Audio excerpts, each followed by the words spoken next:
Hello friends, అందరికీ నమస్తే అండి. Welcome to our channel. ఆంధ్రప్రదేశ్లో ఉన్నటువంటి ప్రజలకు ముఖ్యంగా ఒక సమాచారం అయితే తెలియజేయాలనుకుంటున్నాను. జూలై 1వ తేదీ నుంచి కొన్ని కొత్త నిబంధనలు అనేటివి రాబోతున్నాయి. దేశవ్యాప్తంగా అయితే ఈ నిబంధనలు అమల్లోకి అయితే రాబోతున్నాయండి. ఆధార్ కార్డు ఈమెయిల్ అప్డేట్‌కి సంబంధించి, మరియు ఎల్‌పీజీ గ్యాస్ ధరలలో మార్పులకు సంబంధించి, మరియు సీఎన్‌జీ, పీఎన్‌జీ గ్యాసెస్‌కి సంబంధించి, మరియు హెచ్‌డీఎఫ్‌సీ బ్యాంక్ రిలేటెడ్‌గా ఉన్నటువంటి ఇన్ఫర్మేషన్, అదేవిధంగా బ్యాంక్స్‌కి రిలేటెడ్‌గా కొన్ని ఇన్ఫర్మేషన్స్ అనేటివి రావడం జరిగిందనమాట. జూలై 1వ తేదీ నుంచి అయితే ఈ నిబంధనలు అనేటివి అమల్లో ఉంటాయని చెప్పి కేంద్రం అయితే స్పష్టం చేసిందనమాట. అవి ఏంటి వివరాలన్నిటిని నేను మీకు ఈ వీడియోలో క్లియర్‌గా ఎక్స్‌ప్లనేషన్ అనేది అందిస్తాను. మీరు వీడియోని పూర్తిగా చూడండి. ఇన్ఫర్మేషన్ గనుక ఓకే, బాగుంది అనుకుంటే తప్పకుండా వీడియోని లైక్ చేసి మీ మిత్రులకు షేర్ చేయండి. ఇక లేట్ చేయకుండా డైరెక్ట్‌గా టాపిక్‌లోకి అయితే వెళ్ళిపోదాం. ఫస్ట్ ఆఫ్ ఆల్ చూసుకున్నట్లయితే ఆధార్ కార్డ్ ఈమెయిల్ అప్డేట్ ఉచితంగా అయితే ఉంటుందని చెప్పి ఇక్కడ చెప్తున్నారు జూలై 1వ తేదీ నుంచి. అవి ఏంటి అనేది ఒకసారి చూద్దామండి. ఇక్కడ మనకు కొత్త నోటిఫికేషన్ ప్రకారము తమ ఆధార్ కార్డులో ఈమెయిల్ ఐడిని అప్డేట్ చేసుకొని వారికి జూలై 1వ తేదీ నుంచి రాబోయే 6 నెలల పాటు తమ ఈమెయిల్ ఐడిని ఉచితంగా అప్డేట్ చేసుకునే అవకాశం అనేది లభిస్తుంది. ఈ సౌకర్యం జూలై నుంచి డిసెంబర్ వరకు అందుబాటులో ఉంటుంది. ఇంతకుముందు ఆధార్లో ఈమెయిల్ అప్డేట్ చేయడానికి రూ. 75 అయితే తీసుకునేవాళ్ళనమాట. ఇక్కడ మనకు యూఐడిఏ ఇచ్చినటువంటి కొత్త నోటిఫికేషన్ ప్రకారం సామాన్యులకు ఊరట కలిగించే విధంగా ఈ రూ. 75 ఫీజు లేకుండా మీరు డిసెంబర్ వరకు, అంటే ఈ సంవత్సరం ఆఖరి వరకు అయితే మీరు ఈమెయిల్ అప్డేట్ అయితే చేసుకోవచ్చండి. ఈమెయిల్ అప్డేట్ చేసుకోవడం వల్ల మీకు చాలా బెనిఫిట్స్ అయితే ఉంటాయన్నమాట ఆధార్‌కి. ఇక్కడ రూ. 75 ఉన్నటువంటి ఫీజుని అయితే తీసేశారు కాబట్టి మీరు ఈమెయిల్ అనేది అప్డేట్ అయితే చేసేసుకోండి. ఆధార్ కార్డ్‌కి ఈమెయిల్ అప్డేట్ చేసుకునేదానికి ఫీజు అయితే లేదు. జూలై 1వ తేదీ నుంచి అయితే దీన్ని అమల్లోకి అయితే తీసుకొస్తుందన్నమాట కేంద్రం. నెక్స్ట్ వచ్చేసి ఎల్‌పీజీ గ్యాస్ ధరలలో మార్పు వచ్చే అవకాశం అయితే ఉంటుందని చెప్తున్నారు. ఆయిల్ మార్కెటింగ్ కంపెనీలు ప్రతి నెల మొదటి రోజున ఎల్‌పీజీ ధరలను సమీక్షిస్తాయి. జూన్‌లో వాణిజ్య ఎల్‌పీజీ సిలిండర్ల ధరను 53.50 వరకు, అంటే రూ. 53.50 వరకు పెంచారు. దీనికి అదనంగా 5 కేజీల ఎల్‌పీజీ సిలిండర్ల ధరను కూడా పెంచారు. జూలై 1 నుంచి ఎల్‌పీజీ ధరలు మళ్ళీ మారే అవకాశం అయితే ఉంటుంది. అయితే గృహ వంట గ్యాస్ ధర పెరుగుతుందా లేదా తగ్గుతుందా అనేది ఆయిల్ కంపెనీల ప్రకటన తర్వాతే స్పష్టమవుతుంది. ఇక్కడ మనకు వాణిజ్య సిలిండర్లు, కమర్షియల్ గ్యాస్ సిలిండర్లు అనేటివి 53.50, అంటే రూ.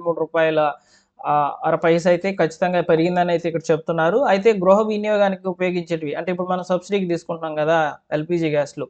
అవి ఎట్లా పెరుగుతాయా లేదా అనే దాని మీద క్లారిటీ అయితే ఇంకా మనకు ఇవ్వలేదు. ఆయిల్ కంపెనీలు డిసైడ్ అవుతాయి.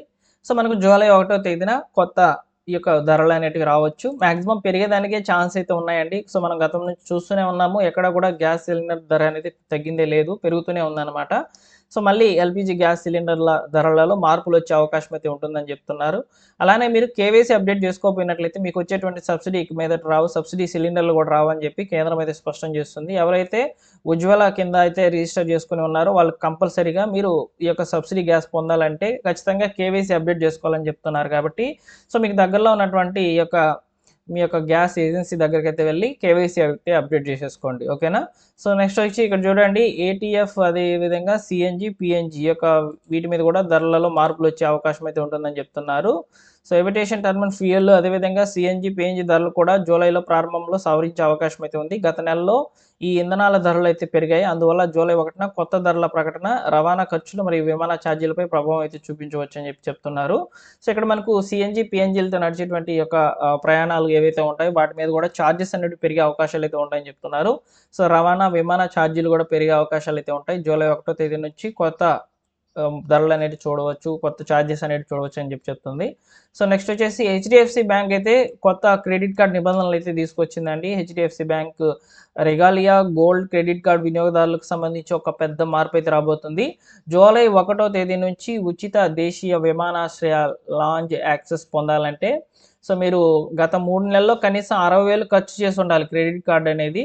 కొత్త నిబంధనల ప్రకారము మీరు ప్రయాణ సంబంధిత ప్రయోజనాల కోసం ఈ క్రెడిట్ కార్డ్‌ను ఉపయోగించే కష్టాలపై ప్రభుత్వం ప్రభావం అనేది చూపించబోతుందని చెప్పి తెలుస్తుందన్నమాట. హెచ్‌డీఎఫ్‌సీ బ్యాంక్ క్రెడిట్ కార్డ్ నిబంధనలు కూడా ఇక్కడ మనకు చూసే అవకాశాలు అయితే ఉంటాయి జూలై 1వ తేదీన.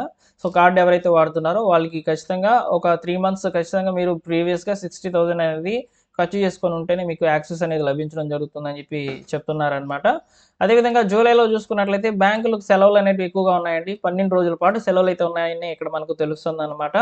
జూలై నెలలో పండుగలు, ప్రాంతీయ సెలవులు, వారాంతరాల కారణంగా రాష్ట్రంలో మనకు బ్యాంకులు వచ్చేసి సుమారు 12 రోజుల పాటు మూసివేయబడతాయి. వీటిలో రెండవ, నాలుగవ శనివారాలు, ఆదివారాలు, 6 వారపు సెలవులు ఇలా చాలా వరకే ఉన్నాయన్నమాట. ఇదే కాకుండా మిజోరం, మేఘాలయ, త్రిపుర వంటి వివిధ రాష్ట్రాల్లో కూడా స్థానిక పండుగల సందర్భంగా అదనపు సెలవులు కూడా ఉంటాయి. అందువల్ల మీకు ముఖ్యమైన బ్యాంక్ పని ఉంటే ఏదైనా సెలవు జాబితాను ముందుగానే చూసుకోవడం మంచిదని చెప్పి ఇక్కడ చెప్తున్నారండి. సో జూలై నెలలో 12 రోజులు సెలవులు అయితే ఉన్నాయండి. ఇక్కడ మీరు 15 రోజులు ఆఫ్ మంత్ అయితే ఖచ్చితంగా ఇక్కడ సెలవులతోనే పోతుందన్నమాట. సో కాబట్టి మీకేమైనా బ్యాంక్‌కి సంబంధించి ఏమైనా పనులు గనక ఉన్నట్లయితే ఇన్ టైమ్‌లో చేసుకోవడం చాలా మంచిదని నేను ఇక్కడ చెప్తున్నాను. ఒకసారి గుర్తు చేస్తున్నాను. సో ఈ విధంగా జూలై నెలలో ఈ యొక్క 5 నిబంధనలనేటివి రాబోతున్నాయండి. ఇవే కాకుండా మనకు ఇంకా అప్డేట్స్ అనేటివి రావచ్చు. సో వచ్చినప్పుడు నేను తప్పకుండా వీడియో చేసి మీకైతే తెలియజేస్తాను. సో జూలై నెలలో అయితే ఖచ్చితంగా ఈ అప్డేట్స్ అనేటివి ప్రస్తుతానికైతే అమల్లోకి అయితే వస్తాయని చెప్పి కేంద్రం అయితే స్పష్టం చేస్తుంది. మన రాష్ట్ర ప్రజలు ఎవరైతే ఉన్నారో వాళ్ళందరూ కూడా ఈ ఇన్ఫర్మేషన్‌ని తెలుసుకొని తప్పకుండా ఆ వీడియోని లైక్ చేసినట్లయితే ఈ ఇన్ఫర్మేషన్ నలుగురికి రీచ్ అవుతుంది. యూట్యూబ్ ద్వారా రికమెండ్ కూడా అవుతుంది.